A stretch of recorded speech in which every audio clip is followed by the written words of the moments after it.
अस्सलामुअलैकुम दोस्तों, welcome to medical students today. आज की वीडियो में मैं आप लोगों के साथ पाकिस्तान में एजुकेशन सेक्टर से रिलेटेड 3 बड़ी अपडेट्स शेयर करने जा रहा हूं। वन बाय वन करके मैं आप लोगों के साथ ये सारी अपडेट्स शेयर करने वाला हूं। आप लोग वीडियो को कंप्लीट फॉलो कीजिएगा। फर्स्ट ऑफ ऑल आपको बताना चलूँ कि पीएमडीसी ने अपने ऑफिशियल ट्विटर अकाउंट पर ये चीज़ शेयर करते हुए बताया कि पीएमसी के जो नेक्स्ट ये जो पीएमसी है, इस चीज़ को याद रखिएगा कि ये इसकी मेडिकल एंड डेंटल काउंसिल जो है वो तश्कील दे दी गई है। तो पीएमडीसी का ना होना इस चीज़ की अलामत नहीं है कि स्टूडेंट्स के जो मुतालबात हैं वो मंजूर नहीं किए जा रहे। आप लोगों के सामने 2 मेन मुतालबा तो मंजूर कर लिए गए, अब इसके अलावा क्या मंजूर स्टूडेंट्स ने करवाना है इससे। तो पीएमडीसी हो या पीएमसी हो, अब ये ऑलमोस्ट जो है स्टूडेंट्स के लिए काम कर रही है। तो स्टूडेंट्स का जो मुतालबा है वो बुनियादी तौर पर पीएमडीसी के हवाले से बेमानी से है, जो ट्रेंड्स चलाए जा रहे हैं, ठीक है। तो ये आप लोगों को एक चीज़ बतानी थी। तो पीएमडीसी ने बहरहाल एक ट्वीट ज़रूर किया जिसमें उन्होंने बताया कि पीएमसी की जो अगली मीटिंग है वो 13 सितंबर को हेल्ड होने जा रही है और 14th ऑफ सितंबर 2022 बुध वाले दिन तक ये हेल्ड की जाएगी, जिसमें आप लोगों के डिसीजंस लिए जाएंगे और फाइनल डिसीजंस लिए जाएंगे, ये बताया जा रहा है। और इनकी जितनी भी बातें हैं वो हकीकत हुई हैं। मैंने आप लोगों के साथ बड़ी पहले ये चीज़ें शेयर की थी।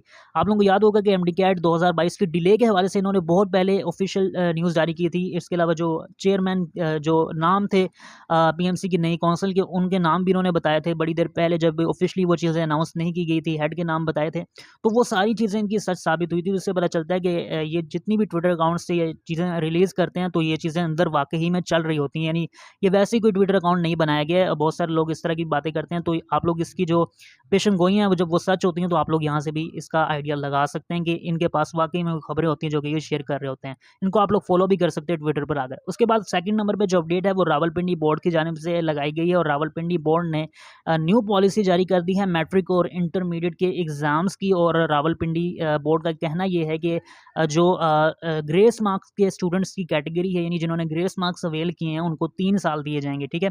उनको 3 चांसेस दिए जाएंगे, सॉरी, और वो 4 साल का पीरियड होगा जिसमें वो 3 चांसेस अवेल कर सकेंगे। यानी फर्स्ट टाइम अगर किसी के मार्क्स अच्छे नहीं आते हैं तो वो इम्प्रूव कर सकेगा। ये इंटरमीडिएट वालों के लिए भी है जो एमडी कैट में तो अच्छे मार्क्स स्कोर कर लेते हैं, लेकिन इंटरमीडिएट की वजह से उनका किसी मेडिकल कॉलेज में एडमिशन नहीं हो पाता, या ई कैट में अच्छे मार्क्स स्कोर कर लेते हैं और फिर किसी इंजीनियरिंग यूनिवर्सिटी में एडमिशन नहीं हो पाता।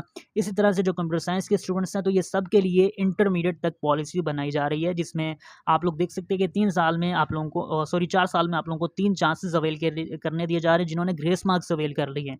और उसके अलावा ऐसे स्टूडेंट्स के जिनके मार्क्स 50% से कम है, उनके लिए यहाँ पर ये पॉलिसी बनाई गई है कि वो अगर उनके डी और ई ग्रेड्स भी हैं तो वो 4 सालों में 4 साल अवेल कर सकते हैं, ठीक है। इससे पहले जो पंजाब की जानिब से पॉलिसी बनाई गई थी, वो ये पॉलिसी बनाई गई थी कि आप लोगों के अगर जो मार्क्स हैं वो बिल्कुल कम है, जो 50% से आई थिंक कम एक पेनल्टी बताई गई थी आप लोगों को, तो फिर आप लोग इम्प्रूव कर सकते थे। और उसमें भी मल्टीपल टाइम्स के हवाले से कोई कन्फ्यूजन थी, जो कि अभी मुझे सही तरह से याद नहीं है क्योंकि पिछले साल की वो बात है, लेकिन इस साल की जो पॉलिसी है वो ये होने जा रही है, ठीक है।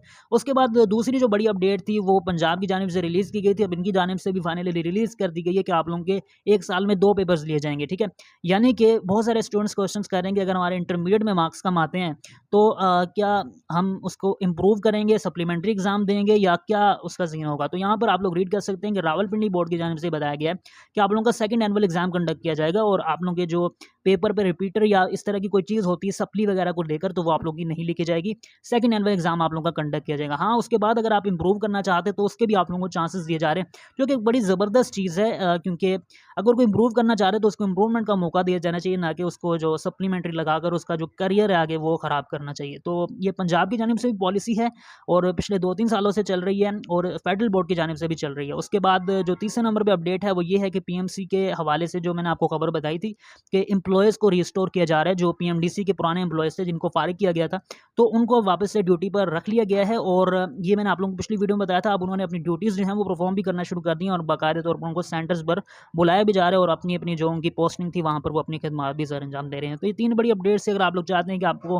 पाकिस्तान में एजुकेशन सेक्टर से रिलेटेड डेली बेसिस पर अपडेट्स मिल सकें, तो आप लोग इस चैनल को सब्सक्राइब कर सकते हैं, बेल आइकन को क्लिक कर सकते हैं। मिलते हैं आपसे अगली वीडियो में। खुदा हाफिज़।